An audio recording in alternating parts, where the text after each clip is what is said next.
Period రావడం కోసమో లేకపోతే ఏ సదుపాయాల కోసం పనిచేసేవాళ్ళు కాదు. దేశభక్తితో, సమాజం పట్ల అనురక్తితో, అలాగే జనం కాసింత మెరుగైన, కాసింత శాస్త్రీయమైన సమాజం కోసం పనిచేస్తున్న కార్యకర్తలు నిజంగా బహుశా రాష్ట్రంలో మరే ఆర్గనైజేషన్కు ఇట్లాంటి కార్యకర్తలు ఉండడం అనేది జరగదు. జన విజ్ఞానానికి మాత్రమే ఇట్లాంటి ప్రయత్నం చేయడం అన్నది నిజంగా అభినందనీయం. తమ వృత్తులను చేసుకుంటూ, తమ వ్యవహారాలను చూసుకుంటూ ఈరోజు ఇలా పనిచేయడం అన్నది నిజంగా ఈ రోజున్న వినియోగదారి సమాజంలో చాలా అభినందించదగ్గ విషయం అని చెప్పేసి నేను భావిస్తా ఉన్నా. జన విజ్ఞాన వేదికలో యాక్టివ్గాను పనిచేసిన కాలంలో జన విజ్ఞాన వేదిక కడప జిల్లాలో మనందరం కలిసి పనిచేసాం. చాలా విస్తృతంగా కార్యక్రమాలు నిర్వహించాం. అదే వరడు ఇప్పుడు కూడా కొనసాగిస్తూ ఉన్నారు తమ జెండాలతో.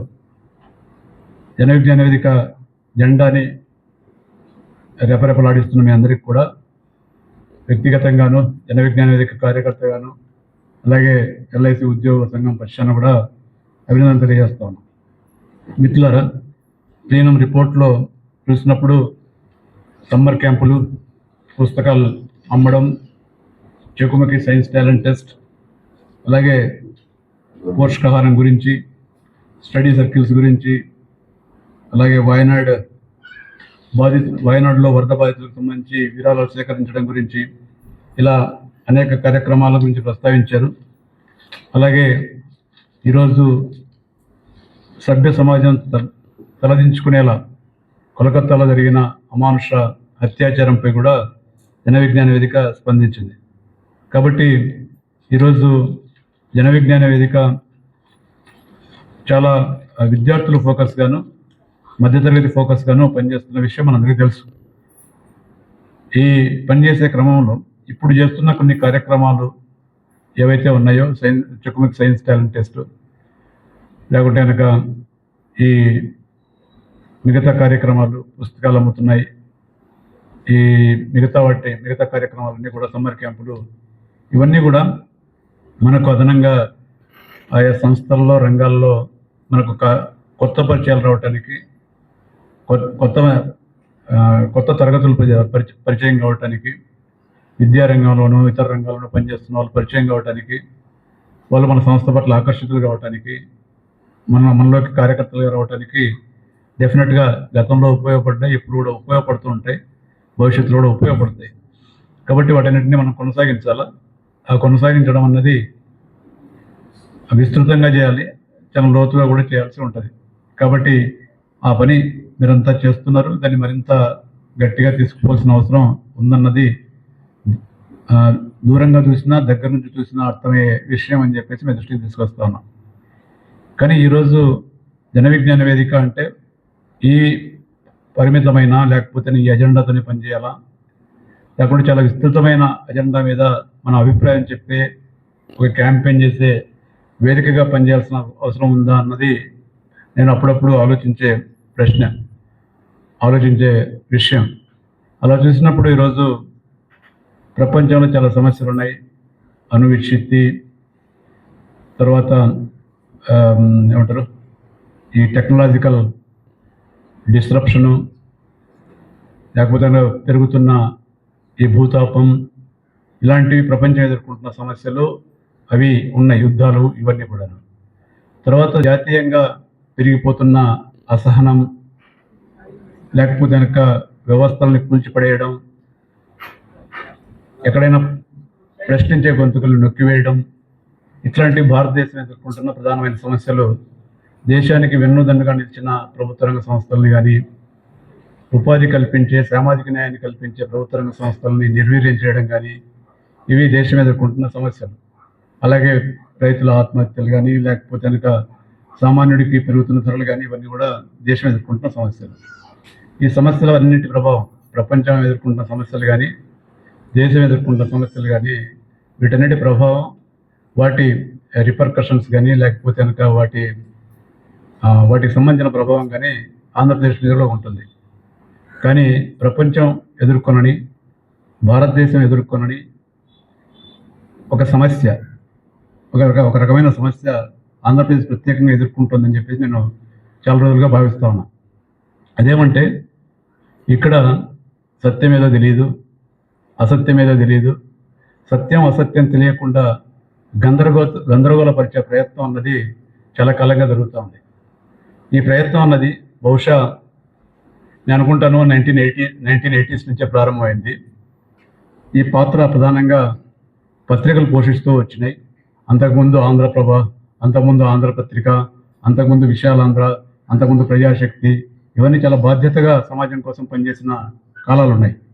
కానీ ఈ 80s నుంచే ప్రారంభమైన పత్రికలు ఏవైతే ఉన్నాయో మన మైండ్ సెట్ని ట్యూన్ చేసే పద్ధతిలో మనల్ని ఇట్లా ఆలోచించాలి, వీళ్ళను ప్రజానుకూల నాయకులని, లేకుంటే ఈ ప్రజానుకూల ప్రభుత్వం అని, ఇది ప్రజానుకూల విధానం అని ఒక మైండ్ సెట్ క్రియేట్ చేసే ప్రయత్నం 80s నుంచి ప్రారంభమైంది. అది అట్లా కొనసాగుతూ గత 10-15 సంవత్సరాల్లో అది పరాకాష్ఠకు చేరింది, పీక్స్ చేరింది అనమాట. ఈరోజు మరి నీకు సత్యం ఏదైంది, అసత్యం ఏదైంది తెలుసుకోవడం అనేది మామూలు మనుషులకు చాలా కష్టసాధ్యం. దీనికి తోడు సోషల్ మీడియా రాక్షసత్వం కూడా ఈరోజు రాష్ట్రంలో రాజ్యం వెళ్తూ ఉంది. మిగతా ఏ రాష్ట్రంలో చూడండి, మిగతా ఎక్కడైనా చూడండి దేశంలో ఇంత విచ్చలవిడితనం, ఇంత బాధ్యతారాహిత్యం, ఇంత అమానవీయ ధోరణి ఎక్కడ లేదని చెప్పేసి నేను గట్టిగా నమ్ముతా ఉన్నా. ఈరోజు ఆంధ్రప్రదేశ్ సమాజానికి పట్టిన అతిపెద్ద కష్టం, అతిపెద్ద అరిష్టం ఈరోజు మీడియా అని చెప్పి నేను చెప్పదలుచుకున్నా. ఎందుకోసం అంటే వాళ్ళు సత్యాన్ని చెప్పరు, లేకపోతే కనుక అబద్ధాలని ప్రచారం చేస్తారు, మనల్ని కండిషనింగ్ చేసే ప్రయత్నం చేస్తారు. మనల్ని పుట్టించిన వాళ్ళు కాదు జగన్మోహన్ రెడ్డి కానీ చంద్రమోహన్ రెడ్డి కానీ, వాళ్ళకి జీవితాంతం రుణపడి ఉండడానికి, వాళ్ళనే సమర్థిస్తూ ఉండడానికి. కానీ మనలో కొందరిని అలా మార్చేశారు. అటు కొంతమందిని, ఇటు కొంతమందిని మార్చేశారు. మిగతా అటు కాకుండా ఇటు కాకుండా ఏమంటారు, బాధ్యతగా ఆలోచించాలనుకునే వాళ్ళు, సమాజం గురించి ఆలోచించాలని అనుకునే వాళ్ళు పరిమిత సంఖ్యలోనే ఉంటారు. వాళ్ళే ఈ సమాజాన్ని కీలకమైన మూలమలుపులలో సరైన మార్గంలో పయనించడానికి ఉపయోగపడతారని చెప్పేసి నేను నమ్ముతా ఉన్నా. అట్లాంటి 10% జనాభాలో మనం ఉన్నామని చెప్పేసి నేను భావిస్తూ ఉన్నా. జన విజ్ఞాన వేదిక కార్యకర్తలను కానీ, ఏది సత్యం ఏది అసత్యం అని ఆలోచించే కార్యకర్తలుగా, ఆలోచించే శక్తి ఉన్న వాళ్ళుగా మనం ఉన్నామని చెప్పి నేను భావిస్తూ ఉన్నా. కాబట్టి మన మీద చాలా ఎక్కువ బాధ్యత ఉన్నది. ఎక్కువ డిస్క్రిషనరీగా, ఎక్కువ విచక్షణాత్మకంగా, ఎక్కువ జాగ్రత్తగా, క్లీన్గా అంటే ఈ పరిణామాలని ఆలోచించాల్సిన అవసరం ఉంది. అలా ఆలోచించేటప్పుడు ఈరోజు ఒక ఉత్పాతం జరిగితే ఆ ఉత్పాతాన్ని నివారించడానికి, సహాయ చర్యలు అందించడానికి ప్రభుత్వము ప్రతిపక్షం సహకరించుకోవడానికి బదులు ఈరోజు ఒకరి మీద ఒకరు దుమ్మెత్తి పోసుకోవడం జరుగుతూ ఉంది. ఏమంటారు, ఫోటోషూట్ల కార్యక్రమం పెరిగిపోయింది. అసలు ఎక్కడైనా కానీ ఒక ముఖ్యమంత్రి అనే వ్యక్తి స్టేషన్ వదలకుండా ఒక పర్టికులర్ ప్లేస్లో ఉండి మొత్తం జిల్లా యంత్రాంగాల్ని, అధికారులని, ప్రజా సంఘాలని, లేకుంటే పౌర సమాజాన్ని, వీళ్ళందరినీ కదిలించి చేయాల్సిన సమయంలో తనే పోలోం అని చెప్పేసి వాటిని ఏమంటారు, ప్రొక్లైనర్లు ఎక్కి, లేకుంటే కనుక వెహికల్స్ ఎక్కి చేయగలిగితే ఒక మనిషి ఎంత చేస్తాడు, చేయగలిగితే ఎంతమందిని ఒక మనిషి చేయగలుగుతాడు. అదే వందల మంది అధికారులు, లేకపోతే కనుక స్వచ్ఛంద సంస్థలు, వాటన్నింటినీ ఇన్వెస్ట్ చేసి వాళ్ళందరినీ పనిలో పెట్టడం ద్వారా ఎన్ని ప్రాణాలు కాపాడచ్చు. ఈరోజు నేను నమ్ముతున్నాను బయటకు వచ్చిన ఫిగర్ 32, అది డెఫినెట్గా 100 దాటి ఉంటుందని చెప్పేసి ఎవరికైనా అర్థమయ్యే విషయం. ఎందుకోసం అంటే సిగ్నలింగ్ ఏదైతే ఉందో, ఈ ప్రమాదం గేట్లు ఎత్తేసారు, వరద ముంచెత్తబోతూ ఉంది, ఆ వరద నగరంలోకి రాబోతూ ఉంది. అది కేవలం లో లయింగ్ ఏరియాస్ మాత్రమే కాదు, మిడిల్ క్లాస్ లొకాలిటీస్ కూడా రాబోతూ ఉంది అనే విషయం చాలా అడ్వాన్స్గా తెలిసినా కూడా వాటిని ప్రజలకు చేరవేసే బాధ్యతగా జరగలేదనేది మాత్రం కొట్టొచ్చినట్టు కనిపించే బాధ్యతారహిత్యం. దీన్ని ఏ స్థాయి పదాలతో మాట్లాడినా కూడా దాన్ని సరిగా వర్ణించడం సాధ్యం కాదు. నేను అంటున్నాను, మీరు ఒకరినొకరు మాట్లాడుకుంటా ఉన్నారు, ఛాలెంజ్లు చేసుకుంటున్నారు, లేకపోతే దానికి మేము 100 మందిని రాసుకున్నాం, వీళ్ళందరికీ మేము గుణపాఠం చెప్తాం అని ఎమ్మెల్యే ఓపెన్గానే మాట్లాడుతున్నారు. మీరు పంచాయతీలు చేసుకోండి, మీరు చంపుకోండి, లేకపోతే మీరు కొట్లాడుకోండి. కానీ మొత్తం జనం ఏం చేశారు? ఎవరికి నమ్మకం ఉంటే వాళ్ళకి ఓట్లు వేశారు, ఎవరు బాగా చేస్తున్నారంటే వాళ్ళకి ఓట్లు వేశారు, లేకపోతే కనుక ఎవరు మంచి చేస్తారు కూడా వాళ్ళకి ఓట్లు వేశారు. ఆ జనంలో వాళ్ళు ఉన్నారు, వీళ్ళు ఉన్నారు, అందరూ బాధలు పడుతూ ఉన్నారు. వాళ్ళకు జరిగిన న్యాయం ఏంటి? ఈరోజు నీళ్ళు అందలేదని, లేకపోతే అన్నం అందలేదని బాధపడతా ఉంటే స్పందించేవాళ్ళు ఎవరు? స్పందిస్తున్నది ఎవరు? మనకు తెలిసిన వాళ్ళే ఈరోజు ఒక సంఘం నాయకుడు ఏమంటారు, ఫస్ట్ ఫ్లోర్లో ఉండి, గ్రౌండ్ ఫ్లోర్ కాకుండా ఫస్ట్ ఫ్లోర్లో ఉండి 2 రోజుల పాటు ఇబ్బంది పడ్డారు. ఇంట్లో పవర్ లేదు, ఇంట్లో ఏమంటారు ప్రొవిజన్స్ అవి ఉన్నాయి కాబట్టి ఆ 2 రోజులు ఫస్ట్ ఉండకుండా కింది వాళ్ళకి కూడా ఏదైనా సాయం చేసి ఉండగలిగారు అనమాట. ఆ తర్వాత విజయవాడ వదిలేసి 2 రోజుల తర్వాత హైదరాబాద్లో వాళ్ళకు పిల్లలు ఉంటే అక్కడ వెళ్ళిపోయినారు అనమాట. ఇది కాస్త బాగున్న మనలాంటి కుటుంబాలు చేసింది. అసలు ఏమీ చేయలేని వాళ్ళు, అసలు ఏమీ ఆదరవు లేని వాళ్ళు, వాళ్ళ పరిస్థితి ఏంటి అంటే, ఈరోజు స్కోర్ సెటిలింగ్ వ్యవహారం కాదు ఆంధ్రప్రదేశ్లో జరగాల్సింది. ఈరోజు బాధ్యతగా ప్రతిపక్షం పనిచేయాలా, అంతకు మించిన 100 రెట్లు బాధ్యతగా రాష్ట్ర ప్రభుత్వం పనిచేయాల్సిన అవసరం ఉంది. వీళ్ళిద్దరినీ బాధ్యతగా అదుపులో పెట్టాల్సింది, ముళ్ళకరత పొడవాల్సింది పత్రికలు ఈ పాత్ర పోషించడం మానేసి చాలా కాలమైంది ఆంధ్రప్రదేశ్లో. అందువలనే దౌర్భాగ్య పరిస్థితి వచ్చింది. కాబట్టి ఈరోజు పత్రికలు చూడకపోతే మనం మనసు ప్రశాంతంగా ఉంటుంది, లేకపోతే కనుక బుర్ర వేడెక్కకుండా ఉంటుంది, మనంగా ఉండే పరిస్థితి ఉంది. ఒకప్పుడైతే కనుక అన్ని జిల్లా స్పెషల్గా చూసేవాళ్ళం అనమాట. ఏమేమి వార్తలు వచ్చినాయో, దేని మీద స్పందించాలనో, జన విజ్ఞానిగా కానీ, సిఐటిగా కానీ దేని మీద స్పందించాలనో అని ఆలోచించేవాళ్ళం. ఇప్పుడు వాటిని చూసేదానికి ఏమీ లేదన్నమాట. ఏదో ఎటో వైపు మళ్ళీ రాస్తూ ఉన్నారు అన్నమాట.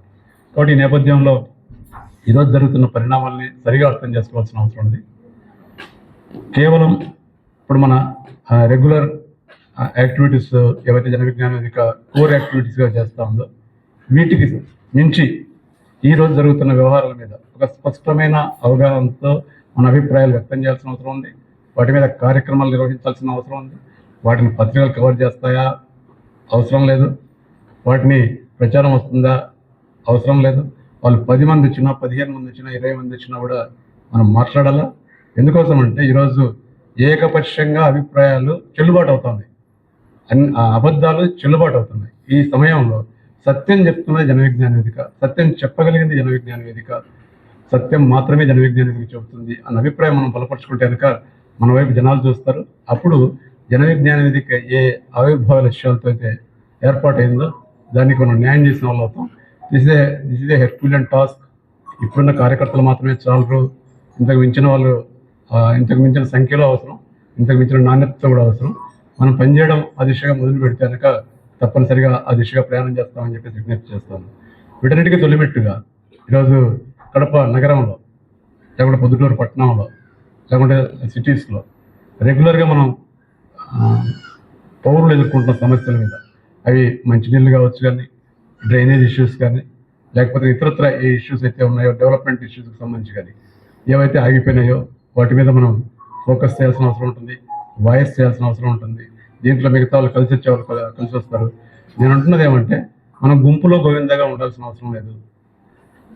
రాజకీయ పార్టీల అనుబంధ సంఘాలు మనతో కలుస్తాయి, అవి కలిస్తేనే మన ఏదో గొప్ప ఇంపాక్ట్ క్రియేట్ చేస్తామని అనుకోవాల్సిన అవసరం లేదు. రాజకీయ పార్టీలు చెప్పే అభిప్రాయాలు ఎవరు పట్టించుకోవటం లేదు. అవి పార్షిక సత్యాలుగానే భావిస్తూ ఉన్నారు ప్రజలు. ఒక స్వతంత్ర వాయిస్, ఒక ఇండిపెండెంట్ వాయిస్, ఒక ఇంపార్షియల్ వాయిస్, ఒక ఏమంటారు సత్యాగ్రహంతో, ధర్మాగ్రహంతో మాట్లాడే వాయిస్ ఈరోజు కడప సమాజానికి అవసరం, ఆంధ్రప్రదేశ్ సమాజానికి చాలా చాలా అవసరం అని మీ దృష్టికి తీసుకొస్తూ ఆ పాత్ర పోషించడంలో జన విజ్ఞాన వేదిక ముందుంటుందని, అలా ముందున్న సందర్భంలో నేను తప్పనిసరిగా మీకు అందుబాటులో ఉంటానని చెప్పి తెలియజేస్తూ సెలవు తీసుకుంటున్నాను.